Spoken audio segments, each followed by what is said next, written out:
സൗന്ദര്യം വഴിഞ്ഞൊഴുകുന്ന അമ്മപെങ്ങന്മാരെ, എന്റെ ആരാധ്യൻ. നഗ്ന നേത്രങ്ങളാൽ ദൃശ്യമാവുന്നത് മുഴുവൻ പരമമായ സത്യമായിക്കൊള്ളണമെന്നില്ല. പഞ്ചഭൂതങ്ങളും പഞ്ചേന്ദ്രിയങ്ങളും ആവർത്തനത്തിന്റെ നിഗൂഢതയിൽ സമഞ്ജസമായി സമ്മേളിക്കുമ്പോൾ ഉത്ഭൂതമാകുന്ന ജുഗുപ്സാവഹമായ വെറും തോന്നലാവാം അത്. സുഹൃത്തെ, എത്ര വിശദീകരിച്ചാലും നിങ്ങൾക്ക് മനസ്സിലാക്കാനൊക്കാത്ത 1000 പരിരംഭണങ്ങളുണ്ട് പ്രപഞ്ചത്തിൽ.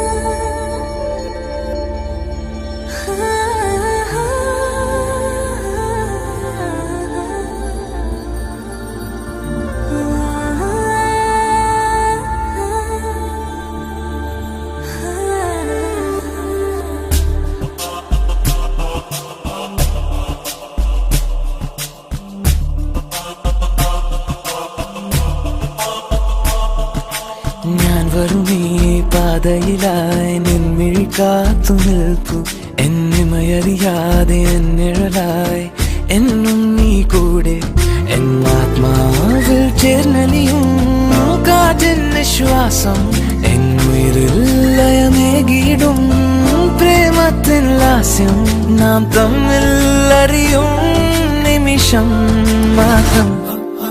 ഞാൻ വരുമീ പാതയിലായി നിൻമിഴി കാത്തു നിൽപ്പു, എന്നിമയറിയാതെ എന്നിവരായി എന്നും നീ കൂടെ.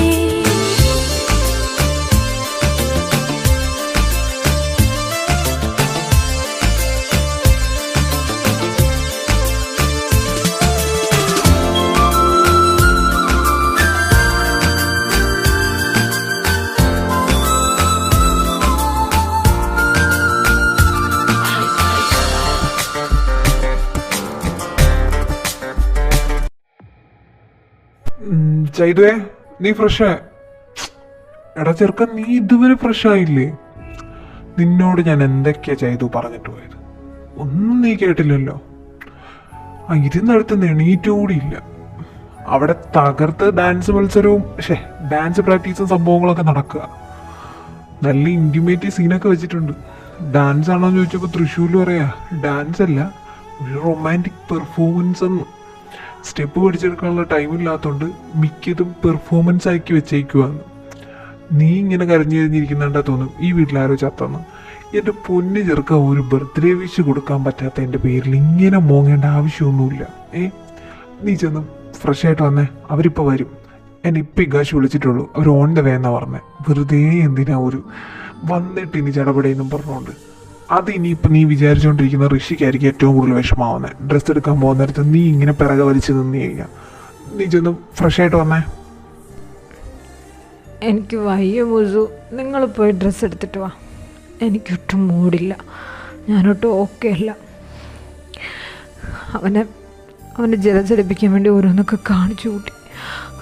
അതിൻ്റെ ഇടയിൽ അവനെ കിട്ടണമെന്നുള്ള വാശിയുടെ വെപ്രാളത്തിൻ്റെ ഓട്ടത്തിൻ്റെ ഇടയിൽ അവൻ്റെ ബർത്ത്ഡേ പോലും ഞാൻ മറന്നു. എനിക്ക് വയ്യ, ഞാനില്ല ഒന്നിനും. നിങ്ങൾ പോയി ഡ്രസ്സൊക്കെ എടുത്തിട്ട് വാ, ഞാനിവിടെ നിന്നോളാം. എനിക്ക് അവൻ്റെ കൂടെ നടക്കാൻ നിൽക്കാനൊന്നും വയ്യ. അവനെ കാണെ അതായിരിക്കും എൻ്റെ ചിന്ത. ചൈതു ഒറ്റ വീക്കങ്ങ് വെച്ചെന്നുണ്ടല്ലോ. എടാ നിന്നോടല്ലേ ഞാൻ പറയുന്നത്, അത് പോട്ടെ, അത് കുഴപ്പമില്ല. എന്റെ പൊന്നു ഈ ചെറുക്കൻ, നീ നിസ്സാര കാര്യത്തിന് നീ തന്നെയാണ് ഇത്രയും വർഷം അവൻ അക്സെപ്റ്റ് ചെയ്യാതെ അവന്റെ പിറകെ നടന്നത്. എനിക്ക് വിശ്വസിക്കാൻ പറ്റുന്നില്ല. എടാ ഒരു അവന്റെ ബർത്ത്ഡേ നാളെയാ, അല്ലാതെ ഇന്നല്ല. ആരും കണ്ടോ വിഷ് ചെയ്തെന്നും പറഞ്ഞോണ്ട് കുഷി വിഷ് ചെയ്തെങ്കിൽ അവളത് ആലോചിച്ചിട്ട് അവളവന്റെ കസിൻ സിസ്റ്ററാ. പിന്നെ നിനക്ക് അവളെ കണ്ടെടുത്ത് കണ്ടുകൂടാത്തോണ്ടാ ജലസ് അടിക്കുന്നതും ഈഗോ അടിക്കുന്നതൊക്കെ. അല്ലാണ്ട് ചിലപ്പോ അവൻ അങ്ങനെയൊന്നും കാണത്തോലുമില്ല. അവള് വിഷ് ചെയ്തതിന്റെ പേരിലാണ് നീ മോന്തെ പരിക്കച്ചു നടക്കുന്നത്. നീ ഒരു പൊട്ടം തന്നെ. അമ്മേ, ഇതെന്തോടെ ആരും കാണാത്ത? എന്നെക്കൊണ്ട് വയ്യ ഋഷി, ഇന്നത്തെ വർക്ക് ലോഡ് എൻ്റെ അമ്മേ, ഒന്നാമത് ആ കമ്പനീസൊക്കെ ഡീല് ക്യാൻസലാക്കി പോയതുകൊണ്ട് തന്നെ ഇപ്പോൾ വർക്ക് ലോഡ് അധികം പെൻഡിങ്ങാണ്. പോരാണ്ട് ബാക്കി കമ്പനീസിന് ഇനി അതുപോലെ തോന്നാതിരിക്കണമെങ്കിൽ നമ്മൾ പ്രോജക്റ്റുകൾ പെട്ടെന്ന് ചെയ്ത് തീർക്കണ്ടേ. അതിൻ്റെയൊക്കെ പറയൽ ഓട്ടം കാരണം എനിക്ക് വയ്യ. മീറ്റിംഗ് തന്നെ എല്ലാം അറ്റൻഡ് ചെയ്ത് ചെയ്യാനായിട്ട് ഞാനൊരാളും. നിന്നെ വിളിച്ച് പറഞ്ഞു വിടാമെന്ന് വിചാരിച്ചാൽ കമ്പനിയുടെ കാര്യം പിന്നെ ആരാ നോക്കുന്നത്? മടുത്ത് ഇന്നത്തെ ദിവസമേ മടുപ്പായിരുന്നു. അല്ലെങ്കിൽ ഇന്നലെ തൊട്ട് ഞാൻ ആകെ മൊത്തം മൂഡ് ഓഫാണ്. അതിൻ്റെ ഇടയിൽ കൂടെ ഇതും കൂടി. ഇപ്പോഴാണ് അപ്പം ഇല്ലാത്തതിൻ്റെ വിഷമം മനസ്സിലാവുന്നത്. അപ്പം വരാൻ ഇനിയും 2 ആഴ്ച എടുക്കുമല്ലോ എന്ന് ആലോചിക്കുമ്പോഴാണ് എനിക്ക് സങ്കടം. അല്ല, നമുക്ക് ഷോപ്പിങ്ങിന് പോകണ്ടേ? അവന്മാരെയൊന്നും കാണുന്നില്ലല്ലോ. ഇതെല്ലാം കൂടി എവിടെ പോയി? ഏതായാലും ഡ്രസ്സൊക്കെ മാറ്റിയൊരു ഫ്രഷായിട്ട് നമുക്ക് ഷോപ്പിങ്ങിന് ഇറങ്ങാം. പുറത്തുനിന്ന് കഴിച്ചിട്ട് വരാം. ഡിന്നറിന് വയ്ക്കാൻ വരുന്ന ആൻറ്റിയോട് വരണ്ടാന്ന് വിളിച്ച് പറഞ്ഞേര്. ഋഷിയുടെയിലല്ലേ കോൺടാക്ട് നമ്പറൊക്കെ ഉള്ളത്. എന്നാൽ ഋഷിയും ചെല്ലേ. പോകുന്ന വഴിയില്ല അവന്മാരെ കൂടെ നോക്ക്.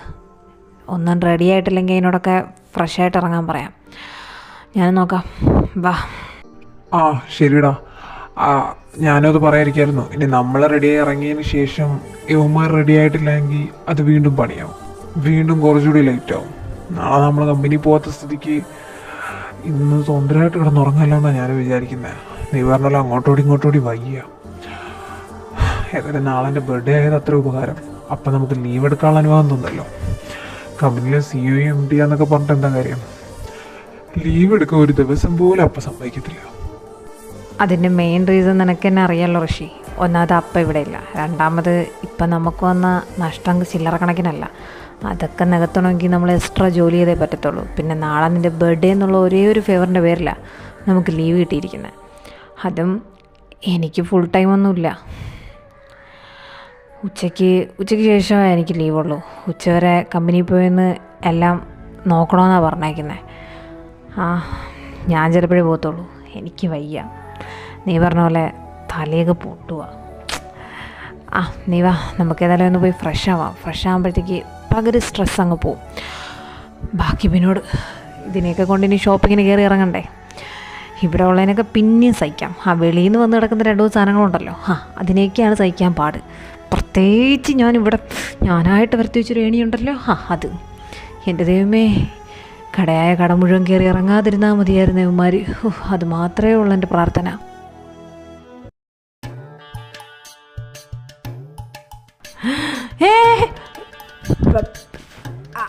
Who are you? നീ ആരടി? നീ എന്താടി എൻ്റെ വീട്ടിൽ, എൻ്റെ ഡാൻസിങ് റൂമിൽ, എൻ്റെ സർവൻറ്റിൻ്റെ കൂടെ? ആര് നീ? ആരാ? നീയായിരുന്നോ? എന്റെ പൊന്നി കാശ, ഞാൻ പേടിച്ചു പോയല്ലോ. ഇത് എന്തൊരു ചോദ്യം ചോദിപ്പാ? ഞാൻ ഈ മൂലയിൽ തന്നെ ഉണ്ട്, നീ കണ്ടോ എന്നെ? അതെങ്ങനെയാ? വേറെ എങ്ങോട്ടെങ്കിലും ഒക്കെ നോക്കിയല്ലേ കയറി വരുന്നേ? എടാ, ഇതെന്റെ ഫ്രണ്ടാ അനാമിക, അനു. നമ്മുടെ ഋഷിയുടെ ബർത്ത്ഡേക്ക് വേണ്ടി എന്തായാലും തൃശ്ശൂർ ഡാൻസ് കളിക്കാന്ന് പറഞ്ഞില്ലേ, അപ്പം അതിനൊന്ന് പൊളിപ്പനാക്കാൻ വേണ്ടിയിട്ട് എനിക്ക് എന്തായാലും ഡാൻസ് അറിയത്തില്ല. അന്നേരം അവനൊരു പേരിനെ ചോദിച്ചായിരുന്നു, ഞാൻ കൊടുക്കാന്ന് പറഞ്ഞില്ലേ. ഇതാ ആള്. സെറ്റല്ലേ? രണ്ടൊരു നല്ല ചേർച്ചയല്ലേ? അവരുടെ പ്രാക്ടീസ് നടക്കുമോ? മിക്ക സ്റ്റെപ്പുകളും ക്യാൻസൽ ആക്കേണ്ടി വന്നടാ. ടൈമില്ല പഠിക്കാനായിട്ട്. അവൾക്ക് കുറച്ച് ടഫാണ് അവൻ പറയുന്നതല്ല. അതുകൊണ്ട് തന്നെ കുറച്ച് റൊമാൻറ്റിക് പോർഷൻസ് കേട്ടിട്ടുണ്ട് അതിൻ്റെ ഇടയിൽ. അതാകുമ്പോൾ ഒരു റൊമാൻറ്റിക് പെർഫോമൻസ് ആവുമല്ലോ. ഡാൻസ് മാത്രം ഫോക്കസ് ചെയ്യണ്ട. പിന്നെ അവർ സെലക്ട് ചെയ്തിരിക്കുന്ന പാട്ടും അങ്ങനത്തെ ഒരു കണഞ്ഞം പാട്ട്. പിന്നെ ഒരു പ്രത്യേകത കൂടെ ഉണ്ട്. ആദ്യമായിട്ടാ നമ്മുടെ തൃശ്ശൂരിൽ ഒരു മലയാളം പാട്ടിന് ഡാൻസ് കളിക്കാൻ പോകുന്നത് അല്ലേടാ? Yeah, of course. Dancer. Hi Anu, Anamika. അല്ല, ഇത് ഇങ്ങനെയൊക്കെയാണോ ഡാൻസിൻ്റെ സ്റ്റെപ്പ്? ഇത് ഇപ്പം കളിച്ചത് സ്റ്റെപ്പായിരുന്നാ? ഇങ്ങനെയാണെങ്കിൽ ഞാൻ ചെറുവെള്ളം കുടിക്കേണ്ടി വരും. പ്രാക്ടീസൊക്കെ ഇപ്പം കുറച്ച് നേരത്തേക്ക് നിർത്തി വയ്ക്ക്. പോയി ഫ്രഷായിട്ട് വാ, നമുക്ക് ഷോപ്പിങ്ങിന് പോവാം. പിന്നെ ഞാൻ എന്ന് വിളിച്ചത് ഡാൻസ് നിർത്താൻ വേണ്ടിയിട്ടല്ല. You continue guys. അവിടെ ഒരു പല്ലി ഇരിപ്പുണ്ടായിരുന്നു, അത് ഓടിപ്പോയി. അത് കാണിക്കാൻ വേണ്ടിയിട്ടാണ്. Be careful, okay? ഇതെനിക്ക് പണിയാണ്. ഇവിടെ ഒന്നും ഒറ്റണത്തിന് കാണാനില്ലല്ലോ. ഇതിനകത്ത് കാണും 24 മണിക്കൂർ അവൻ്റെ പുറകെ മുട്ടയിട്ടുകൊണ്ട് നടക്കയില്ലേ മൂസാൻ. അപ്പോൾ പിന്നെ അവൻ്റെ റൂമിലല്ലാത്ത വേറെ ആരുടെ റൂമിൽ കാണാനാ? കോപ്പ്. എനിക്ക് സങ്കടം വരുക. ഞാൻ മാത്രം എന്താ മുസു ഇങ്ങനെ ആയിപ്പോയേ. ഓ കരയണ്ട കേട്ടോ, കരയണ്ട. ചൈതു ബേബി, ഞാൻ പറഞ്ഞില്ലേ, നിന്റെ ഈ ക്യൂട്ട് മുഖം വെച്ച് നീ കരഞ്ഞു കഴിഞ്ഞാൽ എൻ്റെ അമ്പോ ഇട്ടാ പൊട്ടുന്ന മുട്ടയെ പോലെ ആയിരിക്കുന്നത് എൻ്റെ മുഖം. യു നോ, ഞാൻ എത്ര നേരമായിട്ട് നിന്നെ കൺവിൻസ് ചെയ്യാൻ ശ്രമിക്കുക. It's okay. ചെറിയൊരു റീസണ് വേണ്ടിയിട്ടാണോ നീ ഇങ്ങനെയുള്ളത് കരയുന്നത്? എൻ്റെ കുഞ്ഞു ബേബിയല്ലേ, കരയല്ലേ? ഇല്ല Musu, I am so sad, you know. ഇല്ല മുസു, ഇനി ഞാൻ കരയില്ല. മുസു പറഞ്ഞ ഞാൻ എന്തും കേൾക്കും. ഇനി ഞാൻ കരയത്തില്ല. അതെ, ഇതൊരു ചെറിയ കാര്യമല്ലേ. എനിക്കൊരു ചെറിയൊരു അബദ്ധം, അത് വലിയ അപരാധമൊന്നുമല്ലല്ലോ. എന്നാലും മുസു. അയ്യോ അയ്യോ അയ്യോ, വീണ്ടും കരയല്ലേ. ഞാനൊരു സത്യം പറയട്ടെ, കരഞ്ഞു കഴിഞ്ഞാൽ എൻ്റെ ബേബിയെ കാണാൻ ഒരു ഭംഗിയില്ല. കാട്ടാളന്മാരെ മൂഞ്ചിയിൽ മഞ്ഞ കളർ പെയിന്റ് അടിച്ച് വെച്ചോലെ ഇരിക്കുന്നത്. അതുകൊണ്ട് എൻ്റെ സുന്ദരനായ ചെയ്തു ബേബിയല്ലേ, കരയല്ലേ. ഇതിവിടെ കള. ഇനിയും ടൈം ഉണ്ടല്ലോ, ലോകമൊന്നും അവസാനിക്കത്തില്ലല്ലോ. ഇന്ന് വിട്ടുകളാം. ഇതൊരു ചെറിയ പ്രശ്നം. ഇതിനെ കുത്തിപ്പൊക്കി കരഞ്ഞ് കരഞ്ഞ് കരഞ്ഞ് ഉച്ചയ്ക്കോട്ട് നീ കരയാണ്. വെറുതെ നീ എന്നെ പരീക്ഷിക്കരുത് പ്ലീസ്. അകത്തോട്ട് വരാമല്ലോ അല്ലേ? കരച്ചിലും പിടിച്ചൊരു സമാധാനിപ്പിക്കലും പാല് കൊടുക്കലൊക്കെ കഴിഞ്ഞെങ്കിൽ ഞങ്ങൾ വന്നായിരുന്നു. ഞങ്ങൾ ഫ്രഷ് ആയിട്ട് ഇറങ്ങുമ്പോൾ രണ്ടുപേരും ഒന്ന് ഫ്രഷ് ആയിട്ട് താഴോട്ട് വന്നിരുന്നെങ്കിൽ ഷോപ്പിങ്ങിനോ എന്തിനോ എന്ന് വെച്ചാൽ പോവായിരുന്നു. എന്നാ ശരി, സമാധാനിപ്പിക്കലൊക്കെ കഴിഞ്ഞെങ്കിൽ പെട്ടെന്ന് വരാൻ നോക്കൂ. പോയോ? അയ്യോ മുസു, നീ എന്നെ ഹഗ് ചെയ്തതും സമാധാനിപ്പിച്ചതും എന്നോട് ഇങ്ങനെയൊക്കെ സംസാരിച്ചുകൊണ്ട് തെറ്റിദ്ധരിച്ചാണോ? അല്ലേ, നമ്മൾ തെറ്റിദ്ധരിക്കാനുള്ള എല്ലാ വകയും കാണിച്ചു വെച്ചിട്ടുണ്ട്. അയ്യോ, നാളെ ബർത്ത്ഡേ, എനിക്ക് വിഷ് ചെയ്യണ്ടേ? അല്ലേ ഞാൻ എങ്ങനെ വിഷ് ചെയ്യും, എങ്ങനെ പോയി നിൽക്കും, എന്ത് പറയും എന്നുള്ള കൺഫ്യൂഷനില്ല. അതിൻ്റെ ഇടയിൽ കൂടി മുസു അങ്ങേര് കല്ലെങ്കിലും ഓൾറെഡി എന്നെ വലിച്ചു കയറി തിന്നാനുള്ള ദേഷ്യമുണ്ട്. അതിൻ്റെ ഇടയിൽ കൂടി അയ്യോ, ഏത് നേരത്താണാവോ ഇരുന്ന് ഓവർ എക്സ്പ്രഷൻ ഇട്ട് കരയാൻ തോന്നിയത്. നീ എന്തിനാടാ പന്നി എന്നെ കെട്ടിപ്പിടിച്ചേ? ഇപ്പൊ അങ്ങനെയാ? പാവല്ലേ, ഇരുന്ന് പട്ടി മൂങ്ങും പോലെ നേരം എടുത്തപ്പോ തൊട്ടിരുന്ന് മോങ്ങയില്ലേന്ന് വിചാരിച്ച് സമാധാനിപ്പിച്ചും അതിനും കുറ്റം. എനിക്ക് എന്തിന്റെ കേടായിരുന്നു ദൈവമേ. അല്ല, നിന്റെ ഭേദത്ത് വല്ല ബാധയുണ്ടോ? ഞാൻ അറിഞ്ഞൂടാത്തോണ്ട് ചോദിക്കുക. ഈ സഡൻ റീക്കിട്ടോലെയാണല്ലോ നീ മാറുന്നത്. ഇത്ര നേരം എങ്ങനെയൊന്നും അല്ലായിരുന്നില്ല. പുഷു എന്നെ കഴിഞ്ഞ പറ്റുന്നില്ല പുഷു. ഇപ്പൊ എന്തായി? ഓ അതെ, അയാൾക്ക് സംശയം തോന്നി തന്നെ. ഇപ്പൊ എന്താ എനിക്ക് സംശയം തോന്നാനല്ലേ നീയൊക്കെ എന്നെ ഇങ്ങോട്ട് വരത്തിച്ചത്? പിന്നെ ഇങ്ങനെ സംശയം തോന്നിയാൽ നമുക്ക് ലാഭമല്ലേ? നാളെ കൂടെ കുറച്ചുകൂടി എന്റെ പൊന്നെ ചെയ്തു. നിനക്ക് ഓർമ്മ ഉണ്ടല്ലോ, ഇങ്ങനൊരു ഫംഗ്ഷൻ നടന്നു കഴിഞ്ഞാൽ നമുക്കാ ലാഭം. നീ ഒന്ന് ആലോചിച്ച് നോക്ക്. ഇവരായിട്ട് കൊണ്ടുവന്ന ഫംഗ്ഷൻ പാർട്ടി ഫംഗ്ഷനായിട്ട് ഇതിൽ ലാഭം നമുക്ക് തന്നെയാണ്. നമ്മൾ മാക്സിമം ജനസീറ്റ് കൊടുത്താൽ ഇങ്ങനൊന്ന് ആടി ഒലയും, അതോടെ തീരും. അതുവരെ ഉള്ളൂ ആ പോയ മസിൽ പിടുത്തവും കയറ്റിപ്പെരുക്കമൊക്കെ. അത് കഴിഞ്ഞാൽ എല്ലാം മറ്റേ സൂര്യകിരീടം വീണുടയും പോലെ ഉടയും. അതുകൊണ്ട് നീ അത് ആലോചിച്ച് ടെൻഷൻ അടിക്കണ്ട. ഇത് കിട്ടി നമുക്കൊരു ഗോൾഡൻ ചാൻസാണ്. ഈ ചാൻസ് എങ്ങനെയും നമ്മൾ യൂട്ടിലൈസ് ചെയ്യാൻ ശ്രമിക്കണം എന്നാണ് എൻ്റെ ഒരു അഭിപ്രായം. ഞാൻ പറയാമല്ലോ, അതിപ്പോൾ ഈ കാശിനോട് ചോദിച്ചാലും അവനും അങ്ങനെ പറയത്തുള്ളൂ. എടാ, നിൻ്റെ ആഗ്രഹം എന്താ? ഇയാളുടെ കൂടെ കേട്ട് സുഖമായിട്ട് ലൈഫ് ലോങ് ജീവിക്കണം. അതിനാണെങ്കിൽ ഇങ്ങനെ സമ്മതിക്കത്തൂല. എന്താ ആന ചേന റോയങ്ങൾ എന്ത് വിചാരിക്കും, അപ്പൂപ്പൻ എന്ത് വിചാരിക്കും, തേങ്ങ എന്ത് വിചാരിക്കും, സെൻറ്റിമെൻ്റൽ നോക്കി വളർത്തി പൈസ ചിലവാക്കി ഇതൊക്കെ വിചാരിച്ചുകൊണ്ടിരിക്കാനാണെങ്കിൽ എൻ്റെ പൊന്നു മോനെ, ഈ ആണ്ടിലെ അമാവാസിയിൽ നീ മൂത്ത് തരച്ച് കിളവനായാൽ പോലും ഇയാൾ നിന്നെ കിട്ടത്തില്ല. അതുകൊണ്ട് കുറച്ച് ഈ സെൻറ്റിമെൻറ്റ്സും പിന്നെ ഈ ഈ ഫീലിങ്സും തേങ്ങയും മാങ്ങയൊക്കെ സൈഡിലോട്ട് മാറ്റി വെച്ചിട്ട് നീ നിൻ്റെ ലക്ഷ്യത്തിൽ മാത്രം ഫോക്കസ് ചെയ്യും. എന്തായാലും ഒരു കാര്യം ഉറപ്പാണ്, അങ്ങേർക്ക് നിന്നെ ഭയങ്കര ഇഷ്ടം.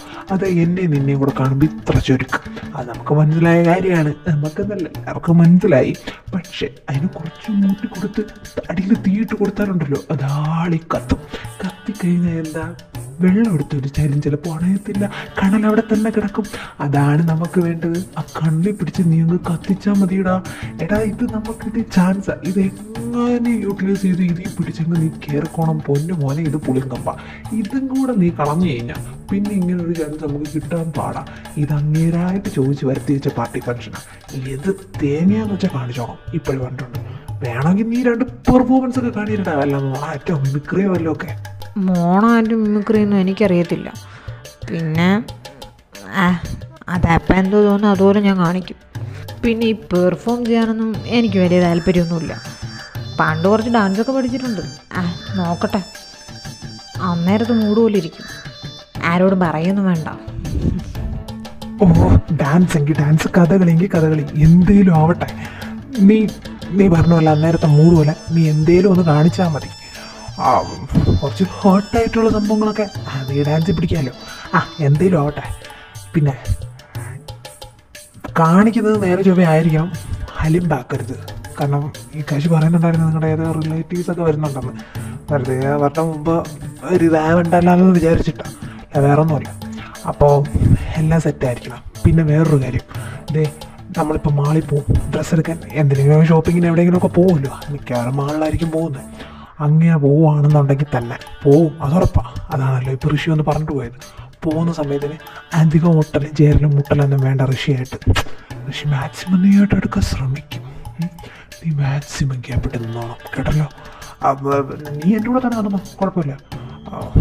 എന്തായാലും തൃശ്ശൂവും ആ വന്ന പെണ്ണും കൂടി ആയിരിക്കും കമ്പനി. അവരൊരുമിച്ച് ഡാൻസ് ഒക്കെ കളിക്കുന്നത്, അതുകൊണ്ട് അവരങ്ങ് നടന്നോളും. നമുക്ക് രണ്ടും കൂടെ ഒരുമിച്ച് ഡ്രസ്സൊക്കെ എടുക്കാം. ഞാൻ നിൻ്റെ അടുത്തുള്ള സ്നേഹം കൊണ്ടോ അല്ലെങ്കിൽ എനിക്ക് നിൻ്റെ അടുത്ത് പ്രണയം മൂത്ത് കൊടുക്കുന്നതുകൊണ്ടോ അല്ല ഇതൊന്നും പറയുന്നത്. നിന്നെയൊക്കെ സെറ്റ് ചെയ്തിട്ട് വേണം എനിക്കൊന്ന് തൃശ്ശൂരിനെ സെറ്റാക്കി എടുക്കാൻ. അതിന് വേണ്ടിയിട്ടാണ്. യൂനോ, പ്രണയത്തിന് വേണ്ടി തുടിക്കുന്ന പിഞ്ച് ഹൃദയമാണ് എൻ്റെത്. അത് നീ ആദ്യം മനസ്സിലാക്കുക. നിനക്കൊക്കെ തന്ന വാക്കിൻ്റെ പേരില്ല ഞാനിങ്ങനെ മറ്റേ സർക്കിളിനകത്തോർത്ത് കുറങ്ങുന്നത്, ചക്രവ്യൂഹം പോലെ. അതുകൊണ്ട് എൻ്റെ പൊന്നു മോനെ, നീ കുറച്ച് ഉഷാറായിട്ട് നിൽക്കി. ഇങ്ങനെ കരഞ്ഞ് മോങ്ങി പിടിച്ച് ഇപ്പം അയാൾ വന്ന് കേട്ടിട്ട് അയ്യോ എന്ത് വിചാരിക്കാൻ വേണ്ടിയിട്ടാണ് നീ എന്നെ ഇങ്ങോട്ട് വിളിച്ച് വരുത്തിയത്. നമ്മളിതൊക്കെ കാണിച്ച് കൂട്ടേണ്ടത് മനസ്സിലായോ? ചെന്ന് ഫ്രഷായിട്ട് വാ. ഞാൻ ഫ്രഷായിട്ട് ഇവിടെ നിൽക്കാൻ തുടങ്ങിയിട്ട് 1/2 മണിക്കൂറായി. നിന്നെ ഞാൻ ഉച്ചയ്ക്ക് പറഞ്ഞു വിട്ടതാ. അവിടെ ഇരുന്ന് മറ്റേ പട്ടി മോങ്ങും പോലുള്ള മോങ്ങലും. പെട്ടെന്ന് പോയിട്ടോ, അവരുടെ ഇപ്പം ഇറങ്ങും. ഐ നോ, ബി ബോൾഡ്, അതിലേ നീ ഉദ്ദേശിച്ചത്. എനിക്കറിയാം, എന്ത് പ്രതിസന്ധി നേരിടാനുള്ള മനക്കരുത്ത് വേണം. അതെനിക്കുണ്ട്. ഇനി മുതൽ എനിക്കത് കാണും. അയാൾ ഇനി അവളെ കൂടെ എന്തൊക്കെ കാണിച്ചാലും ശരി, ഞാൻ എൻ്റെ അപ്പുറത്തായിട്ട് നിൻ്റെ കൂടെ കാണിച്ച് പകരം വേണ്ടിയിരിക്കും. നാളെ ഒരു ദിവസം അത് നമ്മുടെ ദിവസമായിരിക്കും. നീ കണ്ടോ, നമ്മൾ തകർക്കും. ഇപ്പം അവളോട് ഡാൻസ് കളിച്ചാൽ എനിക്കെന്താ, അല്ലെങ്കിൽ തന്നെ അതെന്നെ ബാധിക്കുന്ന കാര്യമല്ലല്ലോ. പക്ഷേ അവനെ കണ്ടിട്ട് ഓക്കെ അല്ലാത്തവരെയും തോന്നുന്നില്ല. എൻ്റെ അടുത്ത് ഐ ലവ് യു എന്ന് പറഞ്ഞിട്ട് അവൻ കൂളായിട്ടല്ലേ നിൽക്കുന്നത്. ഞാൻ ഓരോന്ന് ചിന്തിച്ചു. ഋഷിൻ്റെ സമാധാനവും ഋഷി അവന്മാരൊക്കെ ഇവിടെ കുറേ നേരമല്ലോ ഇവിടെ കുറ്റി അടിച്ചുകൊണ്ട് നമ്മൾ വന്ന് നിൽക്കാൻ തുടങ്ങിയിട്ട്. ഇവനൊന്നും വരുന്നില്ലേ? നീ ഇതിപ്പോൾ വിളിച്ചോണ്ടെന്നേ എല്ലാത്തിനെ. അല്ലെങ്കിൽ മനുഷ്യൻ്റെ സമനില തെറ്റിച്ചു. അപ്പോഴാണ് പോയിട്ട് തിരിച്ച് വന്നിട്ട് വേണം ഇത് കിടന്ന് ഉറങ്ങാനായിട്ട്. ഇന്നലെ ഉറങ്ങിയില്ല. ഇന്നെങ്കിലും ഉറക്കം നിദ്രാദേവി എന്നെ കനിഞ്ഞാൽ മതിയായിരുന്നു. ആ പെണ്ണുമ്പിള്ളാണെങ്കിൽ എൻ്റെ അയൽവക്കത്തോട്ട് വരുന്നില്ല നാശം പിടിക്കാനായിട്ട്. എന്തൊരു വിധി അതേമേ. നീ എന്തോ ചോദിക്കോണ്ടിരിക്കുക? ഇതിപ്പോൾ വിളിച്ചോണ്ട് വാടാ. അല്ല, ഞാൻ വിളിക്കാം. ആക്ച്വലി നിന്റെ പ്രശ്നം എന്താ? നീ കരയാണോ ചിരിക്കുകയാണോ അത് ദേഷ്യപ്പെടുവാണോ? ഇത് മൂന്നും കൂടെ ഒരുമിച്ച് വരുമ്പോൾ എനിക്ക് തോന്നുന്നത്. റിലാക്സ്ഡാ, വെറുതെ ആവശ്യമില്ലാത്ത കാര്യത്തിൽ ഇങ്ങനെ പെട്ടെന്ന് റേസ് ആവാതെ. ഞാൻ പോയി വിളിച്ചോണ്ട് വരാം. ഇനി നീ ഇതിനെന്നോട് ചാടിക്കടിക്കാൻ നിൽക്കണ്ട, ഓക്കെ? ഇവന്മാർ ഇതൊക്കെ എവിടെ പോയി?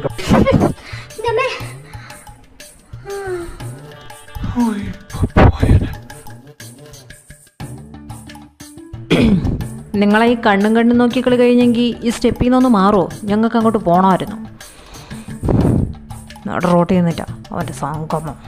ഓ ബേബി, എന്തിനാ അവരോട് റേസ് ആവുന്നേ? നീ തന്നെ നോക്കിക്കേ, വാട്ട് എ റൊമാൻറ്റിക് പോസ്. ഇതുപോലെയൊക്കെ പോസ് ചെയ്യാൻ നമുക്കും ചാൻസ് കിട്ടും ഒരു ദിവസം. നീ അറിയാത്ത പോലെ ഒന്നും ഇങ്ങനെ വന്ന് വീണാ മതി. ഗ്രേറ്റ്. അന്നേരം ഇക്കാഷിനെ കൊണ്ടൊരു പിക്കും കൂടെ എടുപ്പിക്കണം. സെറ്റ് ആയിരിക്കും അല്ലേ ഇക്കാഷ്?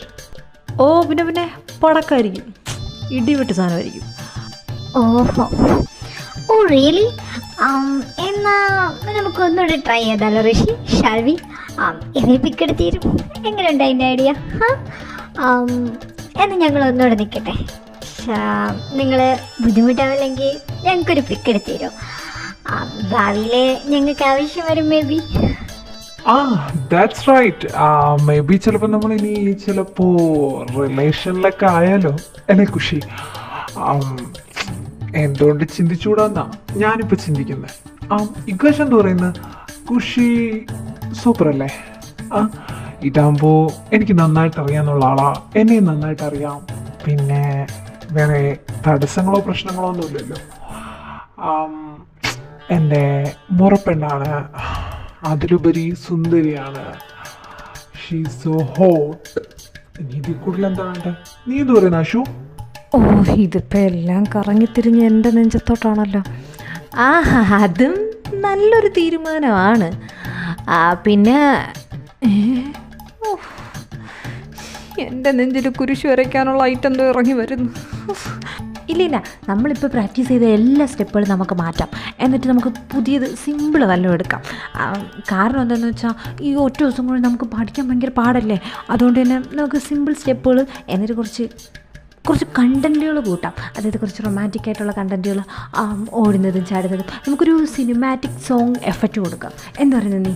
അതാകുമ്പോൾ നമുക്കൊരു സിംപ്ലി ആൻഡ് റൊമാൻറ്റിക് ആൻഡ് ഒരു ഹോട്ട് സംഭവം. ഇതാണ് ഞാൻ ഉദ്ദേശിക്കുന്നത്. ഒരു മസാല ടൈപ്പ്. ഡാൻസ് തന്നെ വേണമെന്നില്ല, മെയിൻ ലിറിക്സ് വരുന്ന സ്ഥലത്ത് മാത്രം നമുക്ക് സ്റ്റെപ്പ് ഇട്ട് പോവാം. എങ്ങനെയുണ്ട് എൻ്റെ ഐഡിയ? എടി, അതാകുമ്പോഴത്തേക്കും നമുക്ക് പക്കയായിരിക്കും. അനുവിന് ഞാൻ പറഞ്ഞാൽ മനസ്സിലായില്ലേ? മനസ്സിലായില്ലെങ്കിൽ ഞാൻ ഒന്നുകൂടെ പറഞ്ഞുതരാം. എനിക്ക് പറയുന്നതുകൊണ്ട് കുഴപ്പമൊന്നുമില്ല, നീ ശ്രദ്ധിച്ചു കേട്ടോ. എന്താന്ന് വെച്ചാലേ, ഓ എൻ്റെ പൊന്നു ദൈവമേ, എൻ്റെ പൊന്നു ചേർക്കാൻ നീ ഞങ്ങളുടെ ചെവി തിന്ന പോലെ അവളുടെ ചെവി തിന്നാൻ തുടങ്ങിയോ? എൻ്റെ പൊന്നു കൊച്ചെ, നിനക്കിതൊക്കെ ബുദ്ധിമുട്ടായിന്ന് ഞങ്ങൾക്കറിയാം, ഗതികേടാണെന്നും അറിയാം. ഒന്നും വിചാരിക്കരുത്, അവൻ അങ്ങനെയാണ്. ഈ ഡാൻസ് കഴിഞ്ഞ് കഴിഞ്ഞാൽ മോളെ പാട് നോക്കി വരിക്കെട്ടി പോകുന്നതായിരിക്കും എന്തുകൊണ്ട് നല്ലത്. ഇല്ലെങ്കിൽ ഇങ്ങനെ ചെവി തിന്നുകൊണ്ടിരിക്കും. എടാ, നീ എന്താ പ്ലാൻ ചെയ്തേക്കുന്നത്? അമ്മാതിരി അങ്ങ് കളിച്ചാൽ മതി. നീ എന്ത് സ്റ്റേജിൽ പോയെന്ന് കാണിച്ചാലും, ഇനി നീ ഒരു മിമിക്രി കാണിച്ച് ബോധം കെട്ട് വീണാൽ പോലും I am so happy. Because നീ അത് കാണിക്കുന്നത് അതുകൊണ്ട്. നീ ഇനി എനിക്ക് എന്ത് ഗിഫ്റ്റ് ആ സ്റ്റേജിൽ നിന്ന് കാണിച്ചാലും അതൊക്കെ ഞാൻ സ്വീകരിക്കും. പോരെ? അതിന് നീ ഇങ്ങനെ അലച്ചലച്ച് അവളുടെ ചെവി തിന്നണ്ട, മനസ്സിലായോ? ഇറ്റ്സ് ഓക്കെ, അത് സാരില്ല ഋഷി. ആക്ച്വലി തൃശ്ശൂരിൻ്റെ കമ്പനി ഞാൻ നന്നായിട്ട് എൻജോയ് ചെയ്യുന്നുണ്ട്. എനിക്കിങ്ങനെ ടോക്കറ്റീവായിട്ടുള്ള പേഴ്സൺസിനെയൊക്കെ ഭയങ്കര ഇഷ്ടമാണ്. ഞാനും ഖുഷിയും ബെസ്റ്റ് ഫ്രണ്ട്സാണ്. പക്ഷേ ഖുഷി അധികം സംസാരിക്കാറില്ല, ഞാനും അധികം സംസാരിക്കാറില്ല. ഞങ്ങൾ എന്തെങ്കിലും പറയാനുണ്ടെങ്കിൽ തന്നെ 2 വാക്കിൽ ഒതുക്കും. പിന്നെ ഫോൺ വിളിക്കുമ്പോൾ എന്തെങ്കിലും സംസാരിച്ചാലായി, അത്രയേ ഉള്ളൂ. പക്ഷേ എനിക്കിങ്ങനെ പറയുന്നതൊക്കെ കേട്ടുകൊണ്ടിരിക്കാൻ ഒത്തിരി ഇഷ്ടമാണ്. അതുകൊണ്ട് തന്നെ ആക്ച്വലി ഐ എം എൻജോയിങ്. ഋഷി അതുകൊണ്ട് അവനെ ചീത്തയൊന്നും പറയണ്ട. തൃശ്ശൂരായിട്ടുള്ള കമ്പനി ഞാൻ നന്നായിട്ട് എൻജോയ് ചെയ്യുന്നുണ്ട്. I think I am so lucky. ഇങ്ങനെ എവളെന്നെ വിളിച്ചപ്പോൾ ഞാൻ വരാതിരുന്നതെങ്കിൽ തൃശ്ശൂരിനെ പോലെ ഒരാളെ പെയറായിട്ട് ഡാൻസ് കളിക്കാൻ കിട്ടത്തില്ലായിരുന്നു. ഞാൻ ആ ഒരു കമ്പനി മിസ്യൂസ് ചെയ്തേനെ. Now I am so happy. ഞാനിവിടെ വന്നതിൽ ഏറ്റവും കൂടുതൽ എനിക്ക് കിട്ടിയൊരു ഗിഫ്റ്റ് എന്ന് പറയുന്നത് തൃശ്ശൂരിൻ്റെ ഫ്രണ്ട്ഷിപ്പാണ്. I am so happy. അതുകൊണ്ട് അത് സീനില്ല. പിന്നെ ഇത് കേൾക്കുന്ന കാര്യം അതൊരു ബുദ്ധിമുട്ടുള്ള കാര്യമല്ലല്ലോ. അവൻ പറഞ്ഞോട്ടെ, ഞാനത് എൻജോയ് ചെയ്യുന്നുണ്ടെങ്കിൽ പിന്നെന്താ പ്രശ്നം? ഓ മൈ ഗോഡ്, ഫൈനലി ഈ ലോകത്ത് ഒരാളെങ്കിലും എന്നെ മനസ്സിലാക്കിയല്ലോ. ആക്ച്വലി ഞാൻ ടോക്കറ്റീവ് ആയതുകൊണ്ട് പലരും എന്നോട് സംസാരിക്കാറില്ല. കാരണം എന്തെന്നറിയോ? ഞാൻ അവർക്കുള്ള റെസ്പോൺസ് ചെയ്യാൻ തുടങ്ങിയാൽ, ഐ മീൻ അവർ സംസാരിക്കുന്നതിന് റെസ്പോണ്ട് ചെയ്ത് ഞാൻ സംസാരിക്കാൻ തുടങ്ങിയാൽ ഞാൻ നിർത്തത്തില്ലെന്നാണ് അവർ പറയുന്നത്. അതുകൊണ്ട് തന്നെ എനിക്ക് ഫ്രണ്ട്സൊക്കെ കുറവാണ്. എൻ്റെ ഒരു കസിൻ സിസ്റ്ററുണ്ട്, ശ്രീക്കുട്ടി. അവളും ഞാനോ ഭയങ്കര കമ്പനി. അവൾ മാത്രമേ ഞാനിങ്ങനെ പറയുന്നതൊക്കെ കേൾക്കാറുള്ളൂ. And now I am so happy. അയ്യോ, എന്നെ മനസ്സിലാക്കി ആരും വീട്ടിലില്ലല്ലോ എന്ന് പറഞ്ഞ് എനിക്ക് നല്ല വിഷമമുണ്ടായിരുന്നു. ഈ ഋഷിയേട്ടൻ പോലും ചില സമയം ഞാൻ പറയുന്നൊന്നും കേൾക്കാറില്ല. നിനക്കറിയോ? നോ ഐ കൃതാർത്ഥ ആ സാധനം എനിക്കിനി ചത്താലും വേണ്ടത്തില്ല. ഒരു ദിവസം എനിക്ക് വേണ്ടി കേൾക്കാനും, എൻ്റെ തള്ളുകൾ കേൾക്കാനും, എൻ്റെ കഥകൾ കേൾക്കാനും, എൻ്റെ പരിതാപകരമായ കാര്യങ്ങൾ കേൾക്കാനും നീ ഇവിടെ ഉണ്ടല്ലോ. ഓ സോ സ്വീറ്റ്. എന്താടാ, എന്തു പറ്റി? മണ്ടയിൽ ഉമനീര് കയറിപ്പോയോ? വെള്ളം വേണോ? വെള്ളം എടുത്തോണ്ട് വരാം. ഒന്നും വേണ്ട എൻ്റെ അണ്ണ, ഇത് ഇറങ്ങൂ. പോയിട്ട് വന്നിട്ടൊന്ന് ഉറങ്ങണമായിരുന്നു. ഇന്നലെ തൊട്ടേ ഞാൻ ഉറങ്ങിയില്ല. കാല് പിടിക്കാം, നീയൊക്കെ ഒന്ന് ഇറങ്ങ്. ഷോപ്പിങ് തേങ്ങ, ഇറങ്ങ്. എന്ന് നേരത്ത് ദൈവമേ, ഞാനോ കേസ് അടിക്കാമെന്നേ ഓർത്ത നേരത്തെ ഞാനിപ്പോൾ ശപിക്കുന്നു, പഴിക്കുന്നു. അമ്മ ആ ബോട്ടിലൊക്കെ എടുത്ത് ഞാൻ അവിടെ വെച്ചിട്ടുണ്ടേ. ബാക്കി പിന്നെ അമ്മ എന്തോ ഉണ്ടാക്കിയില്ലേ, ഉണ്ണിയപ്പോ അച്ചപ്പോ കുഴലപ്പോ, അതെല്ലാം എടുത്തിട്ട് ആ പെട്ടിയിൽ കബോർഡിലിട്ട് വെച്ചിട്ടുണ്ട്. അല്ല, ബോക്സിലാക്കി ഒട്ടിച്ച് വെച്ചിട്ടുണ്ട്. ഇനി എന്തോ എടുക്കാനുള്ള, ഇനി വേറെ ഒന്നുമില്ലല്ലോ എടുത്ത് വെക്കാനായിട്ട്. ബാക്കി അമ്മ ഉണ്ടാക്കിയ അച്ചാറുകളൊക്കെ ഞാൻ ബോട്ടിലാക്കി വെച്ചിട്ടുണ്ട്. അതിനി എടുത്ത് കാറിലെ ഡിക്കിൽ വെച്ചാൽ മതി. അത് നാളെ പോകാൻ നേരത്ത് വെച്ചാൽ പോരാ അമ്മേ? അതൊക്കെ പോകാൻ നേരത്ത് വെച്ചാൽ മതി. മോനെ, ഈ പെട്ടി നമ്മുടെ സിറ്റോട്ടിൽ കൊണ്ടുവച്ചേക്ക്. ഇത് കൊച്ചിൻ്റെ ഒരു 5-6 ജോഡി ഡ്രസ്സും പിന്നെ അവൻ്റെ ഫോണും കുറച്ച് സാധനങ്ങളൊക്കെ അത്യാവശ്യമായിട്ടുള്ള. ഇതൊന്നും അവൻ ഒന്നും എടുക്കണ്ടെന്നാ പറഞ്ഞേ. എന്നാലും അവരല്ലേ ഡ്രസ്സൊക്കെ വാങ്ങിച്ചു കൊടുത്തേ, അതുകൊണ്ട് അമ്മ എടുത്തു വെച്ചതാ. ഞാൻ കൊണ്ടുവരുന്നാകുമ്പോൾ അതൊന്നും എടുക്കണ്ടെന്ന് ഇക്കാശ് മോൻ എന്തായാലും പറയത്തില്ല. പിന്നെ എത്രയെന്നും പറഞ്ഞാൽ അവനെപ്പോഴും ഋഷിയുടെ ഫോണിൽ നിന്ന് തന്നെ വിളിക്കുന്നത്. അതുകൊണ്ടൊക്കെ എടുത്തു വെച്ചതാ. ഇനി എന്തെങ്കിലും പറയുവാണെങ്കിൽ നമുക്ക് തിരിച്ചു കൊണ്ടുവരാം. ഇതെടുത്ത് നീ, അല്ലെങ്കിൽ വേണ്ട, ഇത് ഇവിടെ തന്നെ ഇരിക്കട്ടെ, കൺവെട്ടത്തിരിക്കണം. നാളെ രാവിലെ പോകുമ്പോൾ ഇല്ലെങ്കിൽ ഇത് കണ്ടില്ലെങ്കിൽ ഞാൻ മറന്നു, അതുകൊണ്ടാ. അമ്മേ, ഇതെന്താ നിങ്ങൾ എവിടെയെങ്കിലും ടൂറോ അല്ലെങ്കിൽ വല്ല ഭജനപ്പാട്ടിനോ എല്ലാം പോകുന്നുണ്ടോ? ഈ വാരി കെട്ടിയൊക്കെ വെച്ചിരിക്കുന്നു. ഇതെവിടേക്കാ അമ്മ ഉണ്ണിയപ്പൊക്കെ? ഞാനൊന്നും ഉണ്ണിയപ്പം ഉണ്ടാക്കി തരാൻ പറഞ്ഞപ്പോൾ എൻ്റെ അമ്മയ്ക്ക് പറ്റത്തില്ലായിരുന്നു. ഇതിനി എവിടെ കൊണ്ടുപോകാനാ? അവിടെ വയ്ക്കും. അത് തൃശ്ശൂന മാത്രമല്ല, റോയിയുടെ മക്കൾക്കും എല്ലാവർക്കും ഉണ്ട്. നിനക്ക് ഞാനേ ആ അടുക്കളയിലെടുത്ത് മാറ്റി വെച്ചിട്ടുണ്ട്, പോയി അതെടുത്ത് തിന്നോ. എൻ്റെ കൊച്ചു വന്നിട്ട് എനിക്കിതൊന്നും ഉണ്ടാക്കി കൊടുക്കാൻ പറ്റിയതല്ലോ. ഇനിയിപ്പോൾ ഈ 1 മാസം കഴിഞ്ഞ് കഴിഞ്ഞാൽ അവനങ്ങ് വീണ്ടും തിരിച്ചു, അവൻ്റെ ലീവൊക്കെ തീരത്തില്ല. പിന്നെ ഇനി അതിന് തോന്നിയാലല്ലേ അതിങ്ങോട്ടൊക്കെ വരത്തുള്ളൂ. അതുകൊണ്ട് ഞാൻ കുറച്ച് പലഹാരങ്ങളൊക്കെ എടുത്തു വെച്ചതാ. പിന്നെ അവിടെ റോയി ഇല്ല, വേറെ പെണ്ണുങ്ങളൊന്നും ഇല്ലാത്തതുകൊണ്ട് അവിടുത്തെ പിള്ളേരും വായിക്ക് രുചിയില്ലാത്ത ആഹാരമൊക്കെ ആയിരിക്കും കഴിക്കുന്നത്. സ്റ്റാഫ്സൊക്കെ കാണും, എന്നാലും ഞാൻ എല്ലാവർക്കും കൂടി കണക്കാക്കി എന്തൊക്കെയോ ചെയ്തു വെച്ചിട്ടുണ്ട്. എൻ്റെ പൊന്നമ്മ, അമ്മയ്ക്കും ഈ നിൽക്കണവന് ശരിക്കും ഓളാണോ അതോ ഓളമായിട്ട് അഭിനയിക്കുന്നതാണോ? അപ്പം നിങ്ങൾ ശരിക്കും പോവാണോ? ഞാൻ വിചാരിച്ചു നിങ്ങൾ അന്നേരത്തെ ഇതിൽ പറഞ്ഞതായിരിക്കും എന്നെ ഇതാക്കാനായിട്ട്. എൻ്റെ അമ്മ നിങ്ങളവിടെ കയറ്റുമെന്ന് പോലും അറിയത്തില്ല. അമ്മേനെ എവനെയും ബർത്ത്ഡേക്ക് വിളിച്ച കാര്യം ഇക്കാശിന് അറിയത്തൊന്നും ഉണ്ടായിരിക്കത്തില്ല. അപ്പോഴാ ഉളപ്പെട്ടിയും പാട്ടവും കണ്ടമൊക്കെ എടുത്തു വെച്ചുകൊണ്ട് നിൽക്കുന്നത് കൊണ്ടുപോകാനായിട്ടായിരുന്നു പോലും. നിങ്ങളെൻ്റെ ഒരു ഇത് എന്ത് കരുതിയിട്ടാ? എൻ്റെ പൊന്നാരും ചൈതു അവിടെ ചെല്ലുമ്പോൾ ചൈതു അവിടെ ഉണ്ടാക്കാൻ പോകുന്ന പ്രശ്നങ്ങളുടെ ഭവിഷ്യത്ത് നീ ആലോചിച്ചിട്ടുണ്ടാണോ ഈ തുള്ളിക്കൊണ്ട് നിൽക്കുന്ന പോകാനായിട്ട്? അമ്മ ഉള്ളതാണ് നിൻ്റെ ധൈര്യം എന്ന് വിചാരിച്ചാണ് നീ പോകുന്നതെങ്കിൽ ഇക്കാശ് മുന്നും പിന്നും നോക്കത്തില്ല. അമ്മയാണോ അപ്പൂപ്പനാണോ എന്ന് നോക്കത്തില്ല. അവൻ വായി തോന്നുന്ന വിളിച്ച് പറയും. അന്നേരം നിന്ന് കരയാനേ അമ്മയ്ക്കും മരുമോനും നേരം കാണത്തുള്ളൂ. ഞാൻ പറഞ്ഞേക്കാം. വെറുതെ ഇതൊക്കെ വാരിപ്പറക്കി അകത്തോട്ട് വെച്ചേ എവിടെയും പോകുന്നില്ല. ആവശ്യമില്ലാതെ ഓരോന്ന് കാണിച്ചു കൂട്ടാനായിട്ട് ഒരുവിധം എല്ലാം ഒതുങ്ങിയാണ് നിൽക്കുന്നത്. അച്ഛൻ അമേരിക്ക പോയതിനു ശേഷം ഇനി അച്ഛനില്ലാത്ത നേരത്തെ നിങ്ങൾ രണ്ടുപേരും കൂടെ ഓരോ പ്രശ്നങ്ങൾ ഉണ്ടാക്കി വെക്കാതിരുന്ന അത്രയും ഉപകാരം. എന്നെ കൊണ്ട് വയ്യ ഓരോ എണി എടുത്തിട്ട് അതിൻ്റെ പുറകെ നടക്കാനായിട്ട്. അയ്യേ, തീർന്നോ നിന്റെ ഭരണം? ഒന്ന് പോയടാ. നീ എൻ്റെ മോനാ, അല്ലാതെ എൻ്റെ തന്തയല്ല. നീ എടുത്തു വെക്കണോ തീർക്ക. ഞാൻ പോകുമെന്ന് പറഞ്ഞിട്ടുണ്ടെങ്കിൽ പോകും. പിന്നെ ഋഷി എന്നെ വിളിച്ചു, അത് മതി. പിന്നെ റോയി വിളിച്ചപ്പോൾ അവനും പറഞ്ഞു ഋഷി വിളിച്ചതാണ്, നീ പോണം, പോവാതിരിക്കരുത്. ഋഷി റോയിയുടെ അടുത്ത് വിളിച്ച് പറഞ്ഞിട്ട് റോയിയെ കൊണ്ട് എന്നെ വിളിപ്പിച്ച്. അറിയോ, ഞാൻ ചെന്നില്ലെങ്കിലോ എന്ന് വിചാരിച്ചിട്ട്. പിന്നെ ഇതിനെ കൊണ്ടുവരണമെന്ന് പ്രത്യേകം പറഞ്ഞു. നിന്നെ കൊണ്ടുവരണമെന്ന് പറഞ്ഞതാ. പിന്നെ നീ വരാത്തതിൻ്റെ കുറ്റമല്ലല്ലോ. ഇനിയിപ്പോൾ എനിക്ക് പോത്തുപോലെ വളർന്നൊരു മോനെ വലിച്ചു കെട്ടിയെടുത്തോണ്ട് പോകാനൊന്നും പറ്റത്തില്ലല്ലോ. അത്രയേ ഉള്ളൂ. അവൻ്റെ കാലം കൊണ്ട് നടന്നു വന്നോളും. നിന്നെ എനിക്കെടുത്ത് ഒക്കെ തിരുത്തി കൊണ്ടുപോകാനായിട്ട് നിനക്ക് 5 വയസ്സൊന്നും അല്ലല്ലോ എൻ്റെ പൊന്നു മോനെ. പിന്നെ നിനക്കൊട്ടും ദഹിക്കുന്നില്ലെങ്കിൽ മര്യാദയ്ക്ക് വായും പൂട്ടി ആ മൂലയ്ക്ക് അങ്ങനെ പോയിരിക്കും. അല്ലാണ്ട് ഞങ്ങളുടെ മക്കിട്ട് കയറാൻ വരണ്ട. എനിക്ക് തോന്നുന്നിടത്ത് പോകും, തോന്നുന്നിടത്ത് ഞാൻ കൊണ്ടുപോയി കൊടുക്കും. ഞാൻ അധ്വാനിച്ച് ഞാൻ എൻ്റെ കൈ കൊണ്ട് ഉണ്ടാക്കി കൊണ്ടു കൊടുക്കുന്നതിന് നിനക്കെന്താണ് അതെണ്ണം? പിന്നെ ദൈവം എൻ്റെ പുറകെ വരുന്നത്. അവൻ്റെ കാലം കൊണ്ടാണ് നടക്കുന്നത്, അല്ല നിന്റെ കാര്യം വെട്ടി കുറിച്ച് വെച്ചിട്ടൊന്നും അല്ല നടക്കുന്നത്. പിന്നെ എൻ്റെ മരുമകനെ വഴിയിൽ കൂടെ പോയവർ പറഞ്ഞാൽ അത് ഞാൻ കേട്ടോണ്ട് നിൽക്കത്തില്ല, അതിന് ഞാൻ പ്രതികരിക്കും. ഇത് പറയുന്ന അവൻ്റെ കൂടെ പിറന്ന് ഒരേ സമയം ഒരേ നിമിഷം വയറ്റിനകത്ത് നിന്ന് വന്ന സഹോദരനാണ്. അതവൻ കേട്ടോളൂ, സഹിച്ചോളും. അല്ല ഇരിപ്പോണ്ടല്ലേ, അതെന്തിനാ നിന്റെ കൂടെ ഇറങ്ങി വന്നേ? അതുകൊണ്ടല്ലേ. അത് നീ സഹിക്കത്തില്ലടാ. പിന്നെ അവൻ ഇനി എന്നെ തല്ലിയാലും ഞാൻ നിന്നോളൂ അമ്മ. കാരണം ആ തല്ലിനും എനിക്ക് അർഹതയുണ്ട്. എന്റെ പൊന്ന് ത്രിലോകെ, നീ ആവശ്യമില്ലാത്ത ആലോചിച്ച് ടെൻഷൻ അടിക്കണ്ട. ഞങ്ങൾ ഹാൻഡിൽ ചെയ്തോളാം. നീ വരുന്നില്ല എന്ന് പറഞ്ഞു, ഫൈൻ. ഞങ്ങൾ നിന്നെ ഫോഴ്സ് ചെയ്യാത്തതിന്റെ കാര്യം എന്താ? നീ വന്നു കഴിഞ്ഞാൽ ടെൻഷൻ ഇല്ലാത്ത ഞങ്ങളെ കൂടെ ടെൻഷൻ തന്ന് തീറ്റിക്കും. അതുകൊണ്ടാണ്. ഇനി എങ്ങാനും ഞങ്ങൾ അവരെ ഇറക്കി വിടുവാണെങ്കിൽ ഞങ്ങൾ തിരിച്ചിങ്ങോട്ട് വരും. ഞങ്ങൾ ഇതൊക്കെ എക്സ്പെക്ട് ചെയ്തിട്ട് തന്നെ അങ്ങോട്ട് പോകുന്നത്. അല്ലാണ്ട് നിന്നെ പോലെ ചെന്നുടനെ വിളിച്ചകത്ത് കയറ്റു എന്നുള്ള പ്രതീക്ഷയോടുകൂടിയൊന്നും അല്ല പോകുന്നത്. ഏതായാലും എൻ്റെ അനിയനെ എനിക്ക് നന്നായിട്ടറിയാം. നീ കുറച്ചു മുമ്പ് ഇഗ്ലേഷിനെ കുറിച്ച് വാദോരാതെ പറയുന്നുണ്ടായിരുന്നല്ലോ. അത്രയ്ക്ക് മനസ്സാക്ഷി കിട്ടാനൊന്നും അല്ല അവൻ, കേട്ടോ. കുറച്ചൊക്കെ എവിടേക്കോ അവന്റെ മനസ്സിലുണ്ട് ദയ്യം ദാക്ഷിണ്യൊക്കെ. അത് അവൻ എന്തായാലും എന്നോട് കാണിക്കും, കാണിക്കാതിരിക്കത്തില്ല. ചൈതു മിണ്ടാത്തോണ്ടാ അവന് മിണ്ടാത്തത്. എങ്ങാനും ചൈതു അവനോട് ദേഷ്യം കാണിച്ചാലോ എന്ന് പേടിച്ചിട്ട്. അതെനിക്ക് നന്നായിട്ടറിയാം. കാരണം അവന് ഞാനും ചൈതുവൊക്കെ ഒരുപോലെ തന്നെയാണ്. പക്ഷെ ഞാൻ ഇറങ്ങി വന്നതിന് ശേഷം ചൈതുവിനുള്ള ഇമ്പോർട്ടൻസ് അവൻ കൊടുത്തില്ലെങ്കിലോ എന്ന് വിചാരിച്ചിട്ടാണ്, ചൈതു അങ്ങനെ വിചാരിക്കുമോ എന്ന് വിചാരിച്ചിട്ടാണ് അവൻ എന്നോട് മിണ്ടാത്തത്. അതുകൊണ്ട് നീ അക്കാര്യം എന്നോട് പറയണ്ട. എന്തായാലും ഞാനും അമ്മയും ചെല്ലുമ്പോൾ എന്തായാലും ആ വീട്ടിലാരും ഞങ്ങളെ ഇറക്കി വിടാൻ പോകുന്നില്ല. പിന്നെ ചൈതു ഏതാണ്ടൊക്കെ വിളിച്ച് പറയുമായിരിക്കും, അത് ഞാൻ കേട്ടോളാം. എൻ്റെ അനിയൻ എന്നെയല്ലേ പറയുന്നേ, വേറെ ആരെയല്ലല്ലോ. ഞാൻ കണ്ണും പൂട്ടി കേട്ടോളാം.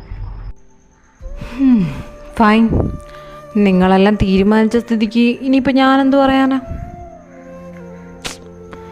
എന്താന്ന് വെച്ചാൽ പോയി നേരിട്ട് വാങ്ങിച്ച് തിന്ന് കുടിച്ചിട്ടൊക്കെ വന്നോ, അത്രേ എനിക്ക് പറയുള്ളൂ. നാളെ എന്തായാലും എനിക്ക് ഓഫീസിൽ പോകണം. ഈവനിങ് പോലും എനിക്ക് ഇറങ്ങാൻ പറ്റത്തില്ല. 2-3 കമ്പനി ആയിട്ടുള്ള മീറ്റിംഗ് ഒക്കെ ഉണ്ട്. അതിനൊക്കെ പോകേണ്ടത് അർജൻറ്റായോണ്ടാണ്. ഇല്ലായിരുന്നെങ്കിൽ ഞാനും വന്നേനെ. ഒറ്റയ്ക്കിടാൻ മനസ്സില്ലാത്തോണ്ടാ. ഏതായാലും ചെല്ല്, എന്തേലും ഉണ്ടെങ്കിൽ എന്നെ വിളിക്കണം 2 പേരും. അല്ലാണ്ട് ഒറ്റയ്ക്ക് സോൾവ് ചെയ്യാന്നുള്ള ഈ ഓവർ കോൺഫിഡൻസും കൊണ്ട് വിളിക്കാതിരിക്കരുത്. അത്ര എനിക്ക് പറയാനുള്ളൂ. ആയിക്കോട്ടെ. ഈ ചെറുക്കൻ്റെ തന്തേരുടെ തൊറ്റി കൊടുക്കാതിരുന്നാൽ മതിയായിരുന്നു യുദാസ്. അവൻ പറയുന്ന കേട്ടതൊന്നും അവനെ പോലീസൊന്നും എന്തെങ്കിലും പ്രശ്നം ഉണ്ടെങ്കിൽ അവനെ വിളിക്കാനായിട്ട്. നീ പോടാ, നിന്റെ തള്ളയാ ഞാൻ. എനിക്കറിയാം എന്ത് ചെയ്യണോ, എങ്ങനെ നിൽക്കണമെന്നൊക്കെ. നീ വാരി കേട്ടറാ, നമ്മൾ കൊണ്ടുപോകും ഇതൊക്കെ. നാളത്തെ ബർത്ത്ഡേക്ക് നമ്മൾ അടിച്ച് പൊളിക്കും. പിന്നല്ല, ഞാൻ ഭയങ്കര എക്സൈറ്റഡ് അമ്മ. എൻ്റെ റൂം, എൻ്റെയും ചൈതുവിൻ്റെയും കബോർഡ്,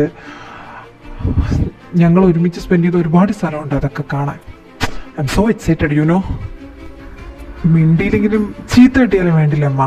എനിക്ക് എൻ്റെ വീട്ടിനകത്തൊന്ന് കയറണം, അവിടെയൊക്കെ കാണണം, എന്തൊക്കെ മാറ്റങ്ങൾ വന്നെന്ന് നോക്കണം.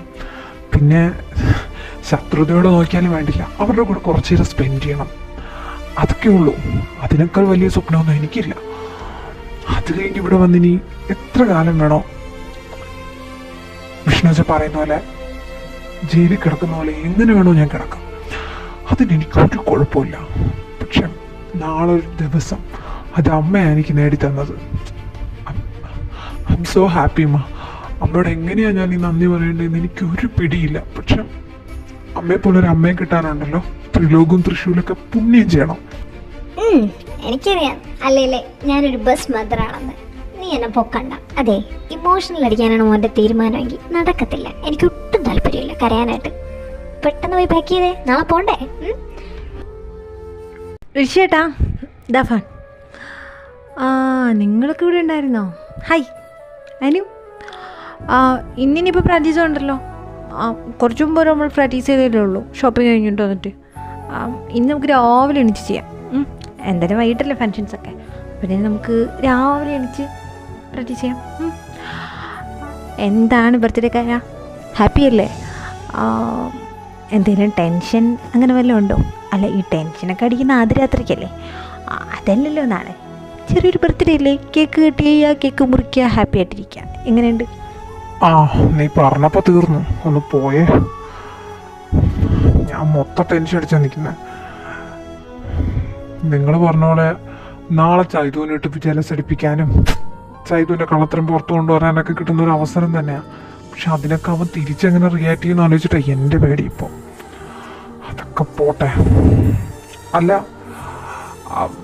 ആൻറ്റിയും ആരും നാളെ വരത്തില്ലേ? പിന്നെ അവർ വരും. അവരെന്തോ ഷോപ്പിങ്ങിനൊക്കെ പോയി ഡ്രസ്സൊക്കെ എടുത്തെന്നാണ് പറഞ്ഞത്, നാളെ ഇട്ടുകൊണ്ട് വരാൻ. പിന്നെ ഋഷേട്ടന് എന്തൊക്കെയോ ഗിഫ്റ്റൊക്കെ വാങ്ങിയെന്ന് പറഞ്ഞു. എനിക്ക് തരാനും ഗിഫ്റ്റ് വാങ്ങിയെന്നാണ് പറഞ്ഞത് അമ്മ. പിന്നെ അമ്മ എനിക്ക് ഡ്രസ്സ് എടുത്ത് വെച്ചു, എനിക്ക് ഫോണൊക്കെ എടുത്ത് വെച്ചു എന്ന് പറഞ്ഞു. ഞാൻ പറഞ്ഞു അമ്മ വേണ്ട, വെറുതെ ഇക്കാശിനെ ദേഷ്യം പിടിപ്പിക്കണ്ടെന്ന് പറഞ്ഞിട്ടുണ്ട്. പിന്നെ അമ്മ പറഞ്ഞു അമ്മയല്ലേ കൊണ്ടുവരുന്നത്, ഇക്കാശൊന്നും പറയത്തില്ല എന്ന് പറഞ്ഞിട്ടുണ്ട്. എനിക്കറിയാൻ പാടില്ല. ഞാൻ പറഞ്ഞു അമ്മ ഞാൻ പറഞ്ഞിട്ടില്ല എന്ന് പറഞ്ഞിട്ടുണ്ട്. ബാക്കിയൊക്കെ അമ്മയുടെ ഇല്ല, അവരെന്തായാലും വരും. അല്ല എന്തിനാ ടെൻഷൻ? എൻ്റെ പൊന്ന് ഋഷിയേട്ടാ, ഇനിയിപ്പോൾ ചൈതുമായിട്ട് നാളെ ഇനി എങ്ങനെ റിയാക്ട് ചെയ്യും, ഇനി എങ്ങനെ കിടന്നുറങ്ങും, ആന ചേന ഇതൊക്കെ ചിന്തിച്ചാൽ തലയ്ക്കകത്തൊന്നും കയറ്റി വയ്ക്കല്ലേ. ഞാൻ പറയുന്ന കേട്ടോ, നമ്മുടെ പ്ലാൻ അനുസരിച്ച് അവർ കാണിക്കുന്ന നാടകമാണെന്ന് പൊളിഞ്ഞു കഴിഞ്ഞാൽ എൻ്റെ പൊന്ന് ഋഷിയേട്ടാ, എൻ്റെ ലക്ഷ്യം അതൊന്നും അല്ല. ഞാൻ ഓപ്പണായിട്ട് പറയാമല്ലോ, എനിക്ക് നിങ്ങളെ ഒന്നിപ്പിക്കണം. അതിന് ഞാൻ എന്തറ്റം വരെയും പോവും, അതുറപ്പാണ്. പിന്നെ ഏതായാലും ഇതുവരെ ഉള്ളൊരിത് വെച്ച് കുഷിയും ഋഷിയേട്ടനും കൂടി എന്ത് കാണിച്ചാലും അതിലൊക്കെ ചൈതുവേട്ടന് കയറി നന്നായിട്ട് കൊള്ളുന്നുണ്ട്. അതാണ് ചൈതുവേട്ടൻ്റെ വീക്ക്നെസ് പോയിൻറ്റും. നമ്മളവിടെയാണ് പിടിക്കേണ്ടത്. നാളെ നമുക്ക് അതിനായിട്ട് കുറച്ച് അവസരങ്ങൾ കിട്ടുന്നതേ ഉള്ളൂ, അല്ലാതെ വേറൊന്നുമില്ല. പിന്നെന്തുവാ, ആ അവസരം നമ്മളങ്ങ് പരമാവധി യൂസ് ചെയ്യുക, അത്രയേ ഉള്ളൂ. അതിനിപ്പോൾ ഇത്രയും ടെൻഷൻ അടിക്കേണ്ട ആവശ്യം എന്താ? ഓ എൻ്റെ പൊന്ന് തൃശു, അവിടെയാണ് ടെൻഷൻ അടിക്കേണ്ടത്. നിനക്കറിയത്തില്ല, നിനക്കറിയാത്ത വേറെ 2 മുഖങ്ങളുണ്ട്, ഇക്കാഷിനും ചൈതുവിനും. അവന്മാർ ഭ്രാന്ത് വന്ന് ഇറിറ്റേറ്റഡായി ഈ ദേഷ്യമൊക്കെ കയറി കഴിഞ്ഞാൽ എന്താ കാണിച്ചോട്ട് നിന്ന് അവർക്ക് എന്നെ അറിയത്തില്ല. അവരന്നേരം അവരെ അല്ല, സ്വബോധത്തിലല്ല എന്ന് വേണമെങ്കിൽ പറയാം. ഇതൊക്കെ എനിക്കതൊക്കെ ആലോചിച്ചിട്ടാ ടെൻഷൻ. നാളെ ആണെങ്കിൽ റിലേറ്റീവ്സും ബന്ധുക്കാരും എല്ലാവരും കാണും. ഇനി ഇക്കാശ് വിളിച്ചില്ലെങ്കിൽ തന്നെ അവരെയൊക്കെ അപ്പ വിളിച്ച് പറഞ്ഞു കാണും നാളെ എൻ്റെ ബർത്ത്ഡേ ആണ്. എനിക്ക് വിഷമമാവണ്ടല്ലോ എന്ന് വിചാരിച്ചിട്ട് അപ്പം ലോകത്തിറക്കുന്ന എല്ലാവരും വിളിച്ച് കാണും. അതിൻ്റെ ഇടയിൽ ഉമ്മാർ വല്ല കുരഷ്ടം കാണിച്ച് കൂട്ടാതിരുന്നാൽ മതിയായിരുന്നു. നമ്മളിനി വല്ലതും കാണിച്ചിട്ട് അതിൽ കയറി ഇതായിട്ട് കാണിച്ചാലോ എന്നുള്ളൊരു പേടി, അതേ എനിക്കിപ്പോൾ ഉള്ളൂ. അല്ല, നിങ്ങളുടെ ഡാൻസൊക്കെ സെറ്റായില്ലേ? എന്താ ഉദ്ദേശം ഡാൻസ് കൊണ്ട്? ഐ മീൻ ഏതാ പാട്ട്? അല്ല, ഒരു ട്രയലൊക്കെ കാണിച്ചു തരാം. നോ ഋഷിനോ, അത് നാളെ അങ്ങ് തട്ടകത്ത് കണ്ടാൽ മതി. എൻ്റെ കാര്യം എനിക്കത്ര ഉറപ്പില്ല അത്ര ഓക്കെ ആവുമെന്ന്. പക്ഷേ അവൻ തകർക്കൂന്നാണ് എൻ്റെ ഒരു ഊഹം. അല്ല, ഇതുവരെ ഉള്ളൊരിത് വെച്ച് ഇവൻ പുലിയാണ്, ഞാൻ മനസ്സിലാക്കിയെടുത്തോളാം. അതുകൊണ്ട് ഇവൻ പുലിയായിട്ട് കളിക്കും, അതെനിക്ക് ഉറപ്പാണ്. പിന്നെ ചില സ്റ്റെപ്സുകളൊക്കെ എനിക്ക് പാടായതുകൊണ്ട് ചിലത് നല്ല, മിക്കതും എനിക്ക് പാടായിരുന്നു. അതുകൊണ്ട് തന്നെ അവിടെയൊക്കെ കുറച്ച് സീക്വൻസ്, അതായത് റൊമാൻറ്റിക് സീക്വൻസ് ഒക്കെ ഞങ്ങൾ കുത്തിക്കയറ്റിയിട്ടുണ്ട്. അത് കണ്ടിട്ട് ആരും ഞങ്ങളെ തല്ലി ഓടിക്കാതിരുന്നാൽ മതിയായിരുന്നു. ഏതായാലും ഞങ്ങൾക്ക് ഇപ്പോൾ കുറച്ച് കോൺഫിഡൻസ് ഒക്കെ ഉണ്ട്, അല്ലേ തൃശു? പിന്നല്ലാതെ. എന്തായാലും ദേ ഋഷിയേട്ടാ, ആവശ്യമില്ലാതെ ടെൻഷൻ അടിക്കണ്ട കേട്ടല്ലോ. B cool. ഞാനെന്നാ പോട്ടെ, ഇല്ലെങ്കിൽ ആ ഡ്രാക്കുള എന്നെ തിരക്കി ഇങ്ങോട്ട് വരും. അല്ല, വരത്തില്ല, ഇപ്പോൾ ഒന്ന് അണഞ്ഞിരിക്കുമോ. എന്നാലും ഞാൻ ചിലപ്പോൾ ലേറ്റായിട്ട് ചെന്നാൽ ഇനി എന്നെ കയറി കടിച്ചാലോ. അതുകൊണ്ട് ഞാൻ നേരത്തെ പോകുന്നതാണ് എന്തുകൊണ്ട് നല്ലത്. Good night, by. അനു, നിന്നെ ഞാൻ റൂമിലോട്ടാക്കണോ? ഓ എടാ പൊട്ടൻ ചുപ്പാണ്ടി, ഞാനും അവളും ഒരു റൂമിലാണ് കിടക്കുന്നത്, നീ പോ. Good night. പോയാ എൻ്റെ പൊന്ന് ഋഷി, നീ ഇങ്ങനെ ആവശ്യമില്ലാത്ത കാര്യങ്ങൾ ആലോചിച്ച് തല പുകച്ച് ടെൻഷൻ അടിക്കാൻ നിൽക്കണ്ട. നിന്റെ അത്ര പോലും പ്രായമില്ലാത്ത ആ ചെക്കനുണ്ട് നിന്നെക്കാളും വിവരവും ബുദ്ധി. എടാ, അവൻ പറഞ്ഞതിൽ എന്താടാ തെറ്റ്? നമ്മൾ പ്ലാൻ ചെയ്ത പോലെ കാര്യങ്ങൾ നടന്നാൽ മാത്രമേ ഇതൊക്കെ ചെയ്ത് വെറുതെ ചെയ്യുന്നതെന്ന് കണ്ടുപിടിക്കാൻ പറ്റത്തുള്ളൂ. പിന്നെ അവൻ പറഞ്ഞ പോലെ തന്നെയാണ് എൻ്റെ ആഗ്രഹം. ഇങ്ങനെയെങ്കിൽ ഇങ്ങനെ നിങ്ങൾ ഒന്നിക്കുകയാണെങ്കിൽ അതിൽ ഏറ്റവും കൂടുതൽ സന്തോഷിക്കുന്ന ആ പോയവനും ഞാനും. ഇതൊന്നും അറിയാൻ നിൽക്കുന്ന ഇവളുവാ. ഒന്നും അറിയത്തില്ലെന്നല്ല, അവൾക്ക് എല്ലാ കാര്യങ്ങളും അറിയാം, ഞാൻ പറഞ്ഞു. അതുകൊണ്ട് തന്നെ നീ വെറുതെ ആവശ്യമില്ലാത്ത കാര്യം ആലോചിച്ച് ഈ കുഞ്ഞ് തല പോയിക്കണ്ട. കയറിക്കിടന്ന് ഉറങ്ങാൻ നോക്ക്. വെറുതെ ആവശ്യമില്ലാതെ ടെൻഷൻ അടിക്കണ്ട. നാളത്തെ ദിവസം എല്ലാം നമ്മൾ പ്ലാൻ ചെയ്ത പോലെ തന്നെ നടക്കും. അരുതാത്തൊന്നും സംഭവിക്കാനൊന്നും പോകുന്നില്ലടാ. നീ കൂളായിട്ടിരിക്കും. ശരി, എന്നാൽ ഞങ്ങൾ പോട്ടെ. Good night, bye. Good night. ദൈവമേ, അവളങ്ങനെ പറഞ്ഞപ്പോൾ പെട്ടെന്ന് തീർന്നു. അങ്ങനെ ഒന്നും നടക്കാതിരുന്നാൽ മതിയായിരുന്നു. ഒന്നും നടക്കത്തില്ല.